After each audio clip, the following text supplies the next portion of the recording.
বাংলাদেশের ইতিহাসে 2024 সালের জুলাই মাস এক উত্তাল অধ্যায়। কোটা সংস্কারের দাবিতে শুরু হওয়া শিক্ষার্থীদের আন্দোলন দিন দিন আরো বিস্তৃত হতে থাকে। প্রতিদিনের কর্মসূচি, বিক্ষোভ ও নতুন নতুন ঘোষণার মধ্য দিয়ে আন্দোলন নতুন মাত্রা পায়।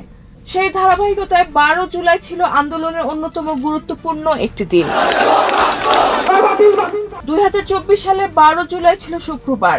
ছুটির দিন হলেও কোটা সংস্কারের দাবিতে আন্দোলনরত শিক্ষার্থীরা পঞ্চম দিনের মতো রাজধানীর শাহবাগ মোড় অবরোধ করেন।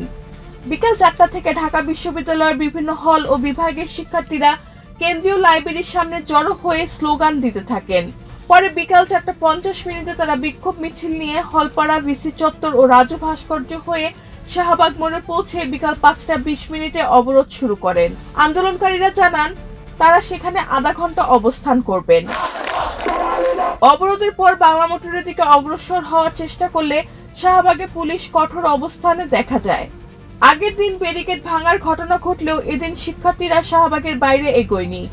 বাংলা ব্লকের কর্মসূচির জন্য দিনগুলোতে রাজধানীর বিভিন্ন স্থানে অবরোধ হলেও 12 জুলাই কর্মসূচি সীমাবদ্ধ ছিল শাহবাগে।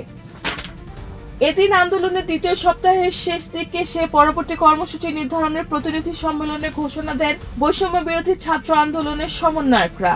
শাহবাগে সমাবেশ শেষে সমন্বয়ক আবু বাকের মজুমদার জানান, 13 জুলাই সারা দেশে বিশ্ববিদ্যালয়, কলেজ এবং 64 জেলা একযোগে অনলাইন ও অফলাইন প্রতিনিধি সম্মেলন অনুষ্ঠিত হবে। একই দিন সন্ধ্যা 6টার পরবর্তী কর্মসূচি ঘোষণা করে সংবাদ সম্মেলনও করার কথা জানান তিনি। আরো বলেন, আন্দোলনকারীর উপর হামলার ঘটনায় তারা উদ্বিগ্ন এবং ভবিষ্যতে এমন ঘটনা ঘটলে কঠোর প্রতিক্রিয়া জানানো হবে। একই সঙ্গে সরকারের প্রতি আন্দোলনকারীদের এক দফা দাবি দ্রুত মেনে নেওয়ার আহ্বান জানান তিনি।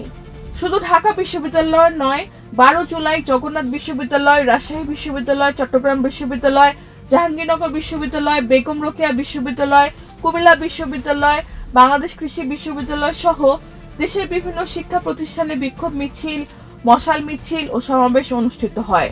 ফলে আন্দোলনটি সেদিন রাজধানীতে ছড়িয়ে সারা দেশে আরো বিস্তৃত রূপ লাভ করে। রেহানা বেগম, প্রজন্ম 24।